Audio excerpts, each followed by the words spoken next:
Good morning student. Last class में बेटा हमने सदिश के बारे में कंप्लीट पढ़ लिया था। सदिश गुणनफल भी हमने पढ़ लिया और उससे पहले हमने अदिश गुणनफल के बारे में भी पढ़ लिया। अदिश गुणनफल से जो राशि प्राप्त होती है वो अदिश राशि होती है। सदिश गुणनफल से जो राशि प्राप्त होती है वो एक सदिश राशि प्राप्त होती है। उससे संबंधित हमने न्यूमेरिकल भी कर ली और सदिश गुणनफल की कुछ एग्जाम्पल जो हमने देखे थे कि हम कहाँ कहाँ इसको काम में ले सकते हैं। थोड़ा सा फिजिक्स में भी हम चले गए थे। ठीक है, अब हम एक नया टॉपिक लेके आ रहे हैं बेटा जो हमारे फिजिक्स में बहुत काम आएगा, जिसको आप गणित में भी पढ़ोगे, अवकलन या अवकलज समीकरण। ठीक है ना, तो इसको हम मैथ्स में तो पढ़ते ही पढ़ते हैं, हमारे फिजिक्स में भी ये थोड़ा सा टॉपिक जो है वो काम आता है। फिजिक्स में भी ये टॉपिक हमारे बहुत काम आता है। तो अवकलन पढ़ने से पहले हम कुछ फलन के बारे में पढ़ लेते हैं कि फलन कैसे परिभाषित किए जाते हैं। अवकलन पढ़ने से पहले हम फलन देखेंगे कि जो फलन है उनको हम कैसे परिभाषित करते हैं। ठीक है, नया टॉपिक है आपके लिए फलन। हो सकता है 10th और 9th मैथ्स में थोड़ा बहुत पढ़ा होगा। कई बार हम लिखते हैं कि दो चर राशियां एक दूसरे से संबंध रखती हैं। जैसे मैं बोलूं y का x के साथ कोई संबंध, y और x में कोई संबंध, तो जैसे आपने कई तरह के फलन पढ़े होंगे। बीजगणितीय फलन में आपने y बराबर समीकरण लिखी होगी x³ + x² प्लस ऐसे कुछ समीकरण पढ़ी होगी जो अलजेब्रा में हम पढ़ते थे 9वीं 10वीं में। तो वो एक y का फलन है x के रूप में। इसको हम ऐसे परिभाषित करते हैं, अगर y x का फलन है तो y बराबर f(x), हम ऐसा लिखेंगे y बराबर f(x). y जो है वो x का फलन है बेटा, y जो है वो x के फलन के रूप में है। अब ये फलन कितने प्रकार के हो सकते हैं, तो ये हम 5 प्रकार के पढ़ेंगे। अपने जो काम आएंगे फिजिक्स में अपन 5 प्रकार के पढ़ेंगे।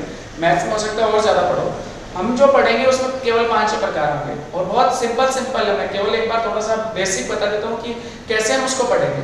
तो आपने लिखा y बराबर फलन है x का, y बराबर फलन है x का, तो y जो है वो y x का फलन है, मतलब x के रूप में। y जो फंक्शन ऑफ x, तो फाई जो है वो x का एक फलन है।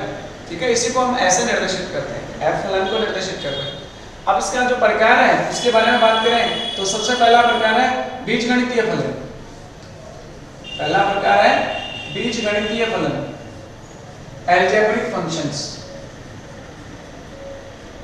बीजगणितीय फलन कौन से होते हैं? जैसे आपने लिखा y बराबर 3x² + 6x + 5, ये एक बीजगणितीय फलन है जो x और y के रूप में ऐसा हो, घात के रूप में हो कुछ। ठीक है ना, x की घात n कुछ भी हो सकता है, x की घात n तक ले सकते हैं अपन। या मैं बोलूं कुछ भी लिखा हुआ द्विघात समीकरण है, 3 घात वाली समीकरण है, 4 घात वाली समीकरण है। तो ये जो समीकरण है इससे हमें साफ साफ पता चल रहा है y का मान जो है वो x पर निर्भर करता है बेटा। y का मान किस पर निर्भर कर रहा है? x पर। तो y फलन हुआ x का, किस प्रकार का फलन हुआ उसको हम बोलेंगे बीजगणितीय फलन। इसको हम कौन सा फलन बोलेंगे? बीजगणितीय फलन। बस आपको ये पता होना चाहिए कि ये किस तरह के जो फलन है, इस तरह के जो समीकरण है वो बीजगणितीय फलन के लिए।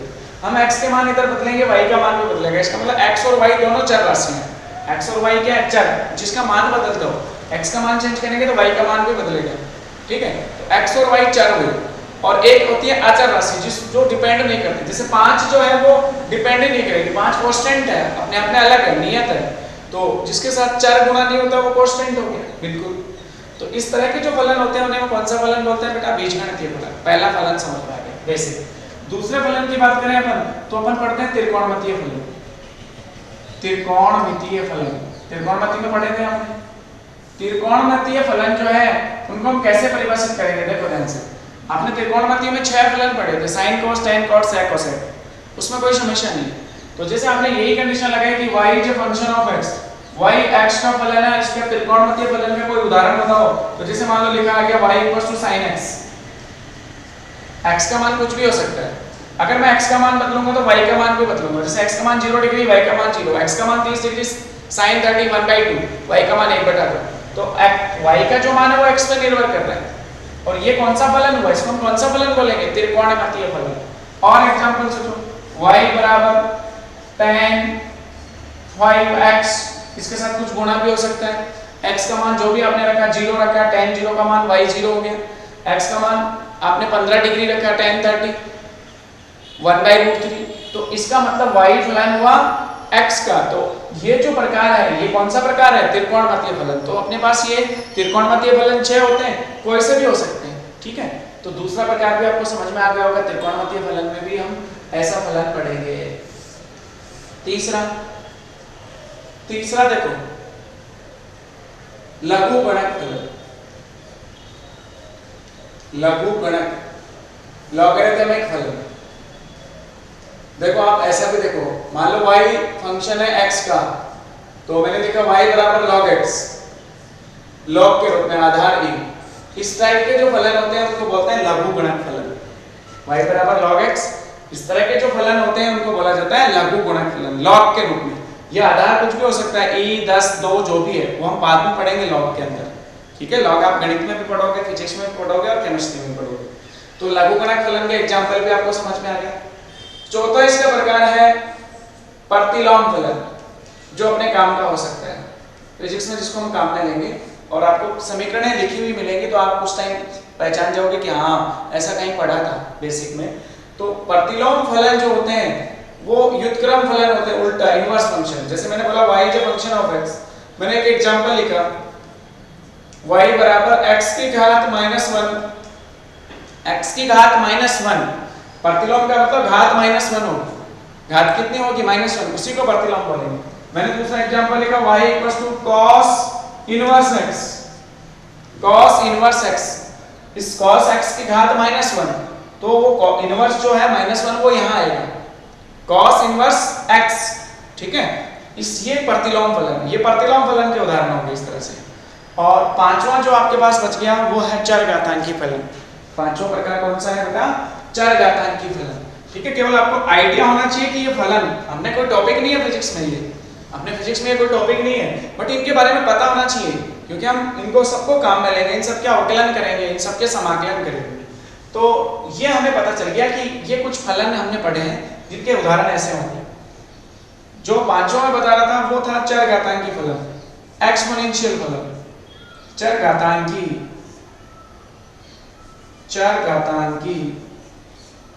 फलन।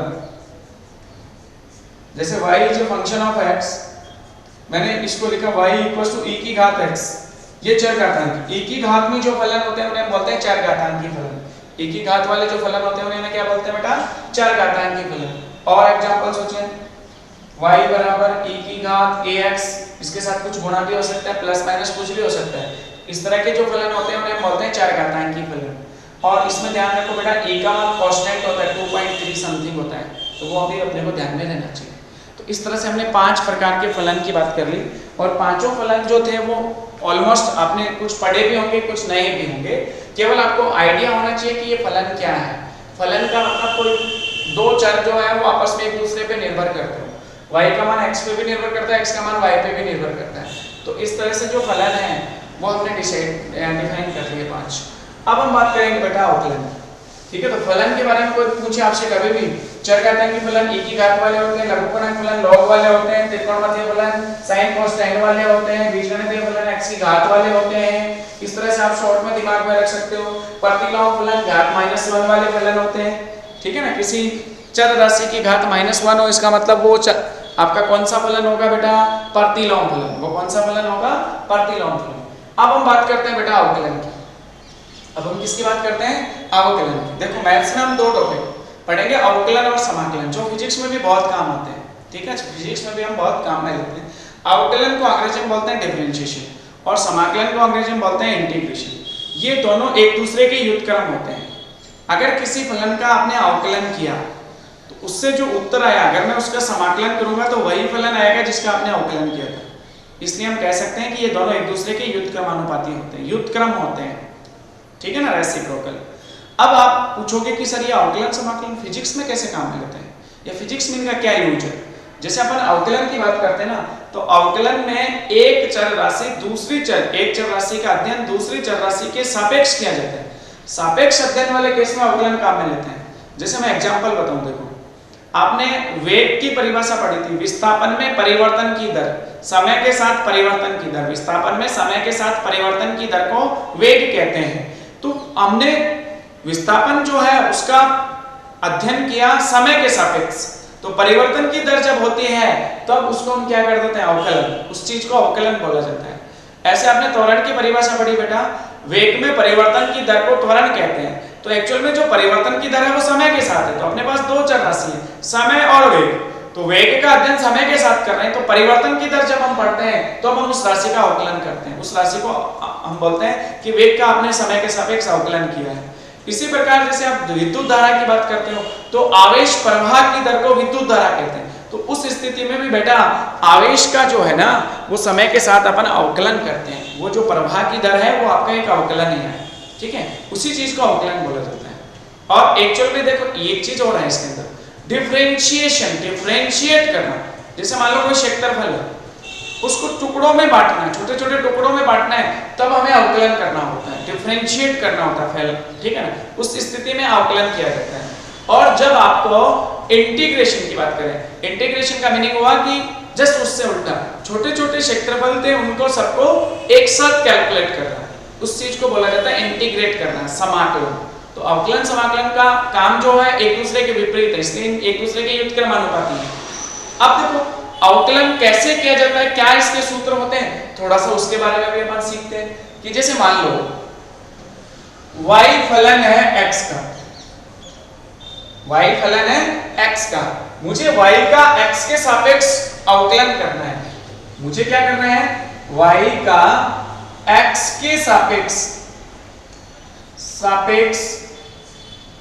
अवकलन करना है, डिफरेंशिएशन करना है। तो उसका प्रतीक क्या होगा, कैसे किया जाएगा वो तो सूत्र से सीखेंगे, बट और उसकी विधियां होंगी बहुत सारी, बट पहले हम उसका प्रतीक कैसे लिखेंगे। y फलन है x का और मुझे y का x के सापेक्ष अवकलन करना है, तो इसको लिखा जाएगा बेटा dy/dx, y का x के सापेक्ष अवकलन ये निर्देशित कर रहा है। y आपके पास एक फलन है या y एक चर राशि है जिसका x के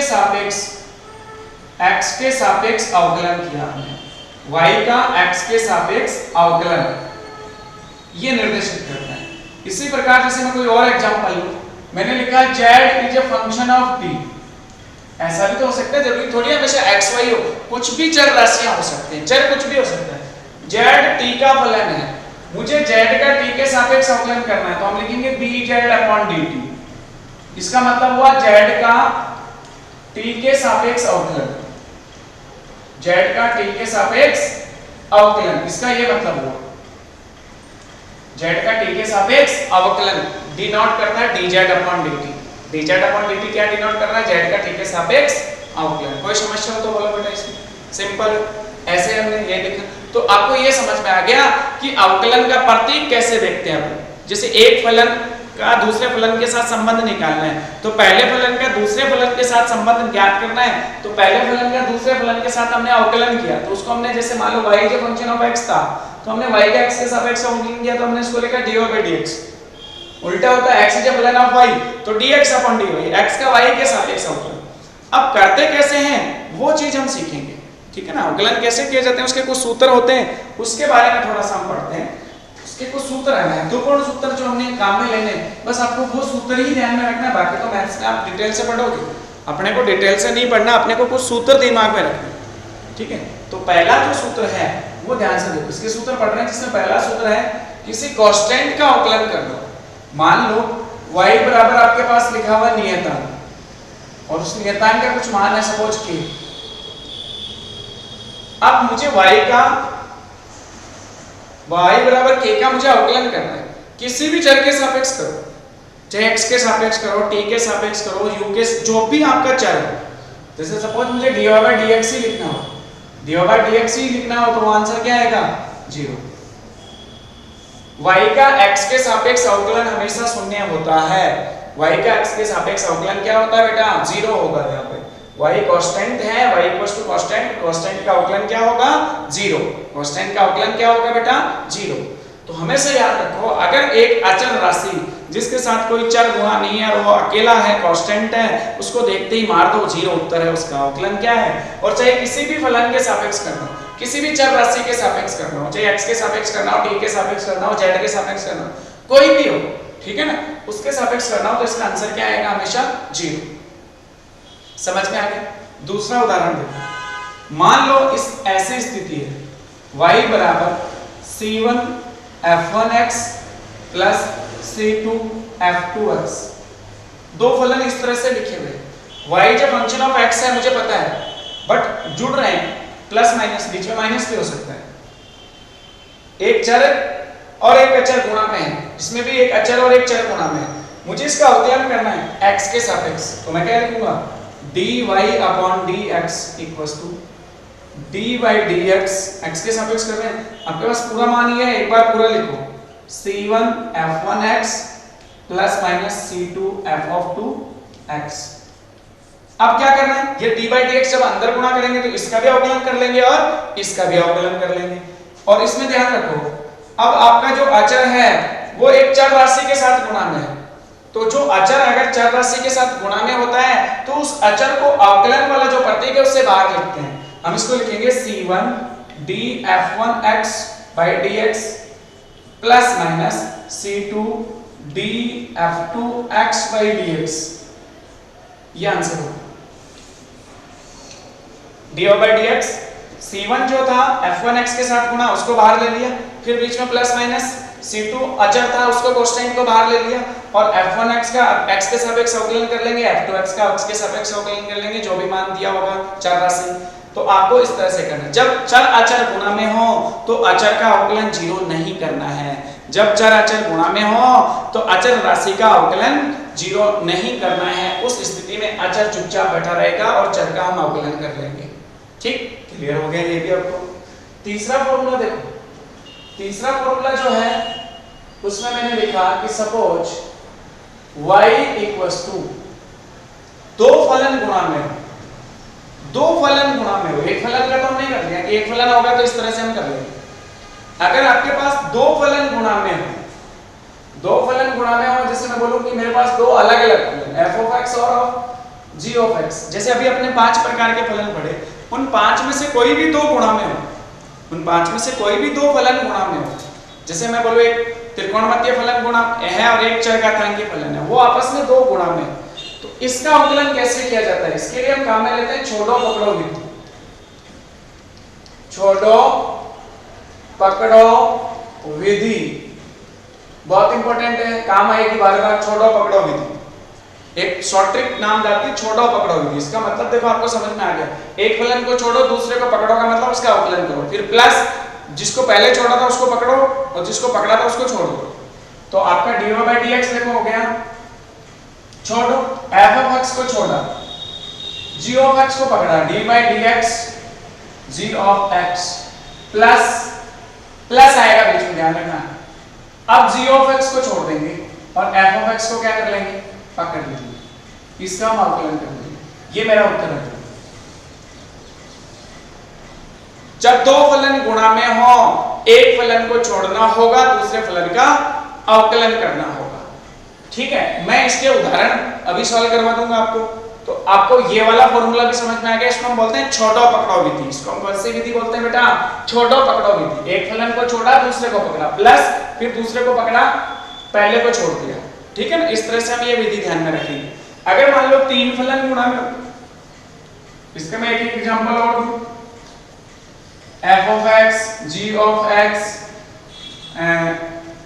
कुछ भी ले लो, m(x), कोई तीन फलन गुणा में, कैसे भी रिप्रेजेंट कर लो, तीन अलग अलग फलन गुणा में। इसमें छोड़ो पकड़ो कैसे लिखी, पहले इन दो को छोड़ा इसका अवकलन किया, फिर प्लस इन दो को छोड़ा इसका अवकलन किया, प्लस इन दो को छोड़ा इसका अवकलन कर दिया, तो फॉर्मूला क्या बन जाएगा, तीन वाला। वैसे अपने दो तक ही आएगा, अपने ज्यादा काम का यही फॉर्मूला है, इस फॉर्मूले को ज्यादा यूज नहीं करते, मैथ्स में काम आएगा। तो हम इसका अवकलन करेंगे, जैसे मान लो दो फलन छोड़ दिया, f(x) और g(x) छोड़ दिया, आपने d/dx m(x) का अवकलन कर लिया, प्लस अब आपने इसको और इसको छोड़ दिया, f(x) और m(x) को छोड़ दिया, तो g(x) का अवकलन हो गया d/dx g(x), प्लस अब आप g(x) और m(x) को छोड़ दिया, f(x) का अवकलन कर दिया। इस तरह से आप छोड़ो पकड़ो विधि लगाओगे, मतलब दो फलन छोड़ देंगे, एक का अवकलन किया, फिर कोई दूसरे और दो छोड़ेंगे, फिर एक का करेंगे, फिर कोई बाकी जो रह गए उनको छोड़ेंगे, फिर एक का करेंगे। इस तरह से 3 बार लिखा जाएगा। ठीक है, तो ये ज्यादा फॉर्मूला अपने काम का नहीं है, सबसे ज्यादा फॉर्मूला अपने ये वाला काम में आना। तो आपने 3 सूत्र पढ़ लिए, तीनों में कोई समस्या नहीं है। ठीक है ना, तीनों कॉन्सेप्ट समझ में आ गए कि अगर केवल कांस्टेंट होगा, अकेला नियतांक, उसका अवकलन 0, अगर नियतांक किसी चर राशि के साथ गुणा में और बहुत सारी राशियां हैं तो सबका अलग अलग अवकलन कर लेंगे और जो अचर है उसको बाहर लिख देंगे, चर का ही अवकलन किया जाता है। ठीक है, और तीसरा छोड़ो पकड़ो विधि आपको अच्छे से क्लियर हो गया। अब देखो चौथा फॉर्मूला,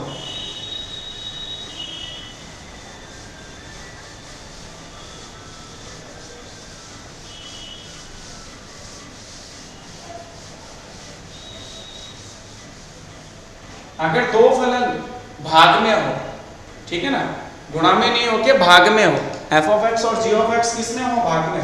फोर्थ फॉर्मूला, अगर कंडीशन ऐसे दे रखी हो y equals to f of x बटा g ऑफ x, भाग में हो दो फलन, कैसे भी हो, जैसे ऊपर त्रिकोणमितीय फलन, नीचे चरघातांकीय फलन या बीजगणितीय फलन, जो भी है, मुझे इसका अवकलन करना है, तो इसका सूत्र भी मुझे ध्यान रखना है, dy dx बराबर नीचे वाला जो फलन है उसका होल स्क्वायर करना है, और अब क्या करना है, ये जो नीचे वाला फलन है इसका अवकलन करना है, सॉरी इसको छोड़ना है, g ऑफ x को छोड़ना है, ऊपर वाले फलन का अवकलन करना है, फिर बीच में माइनस चिन्ह आएगा। अब उल्टा करना है, अब आपको f ऑफ x को छोड़ना है, g ऑफ x का अवकलन करना है। तो ये फॉर्मूला भी आपको ध्यान में रखना है कि अगर दो फलन डिवाइड में हो, भाग में हो, कैसे अवकलन किया जाएगा, तो उसके लिए ध्यान रखना है नीचे वाले फलन का होल स्क्वायर, नीचे वाले फलन को छोड़ा, ऊपर वाले फलन का अवकलन, बीच में माइनस, फिर ऊपर वाले फलन को छोड़ा, नीचे वाले फलन का अवकलन, ठीक है ना। इसमें तो छोड़ो पकड़ो जैसे ये बीच में माइनस आ गया, बट ये ध्यान रखना कि इसमें पहले हम नीचे वाला फलन छोड़ेंगे, इसका अवकलन करेंगे f ऑफ x का, फिर बीच में माइनस आएगा, फिर इस तरह से हम सॉल्व कर लेंगे, ठीक है। तो हमने बेटा 4 फॉर्मूले कंप्लीट कर लिए। अब अगली क्लास में हम कुछ बीजगणितीय फलनों के, कुछ त्रिकोणमितीय फलनों के, कुछ चरघातांकीय फलनों के, कुछ लघुगणक फलनों के अवकलन के सूत्र लिखेंगे, ठीक है। वो बेटा हम नेक्स्ट क्लास में करेंगे। Thank you.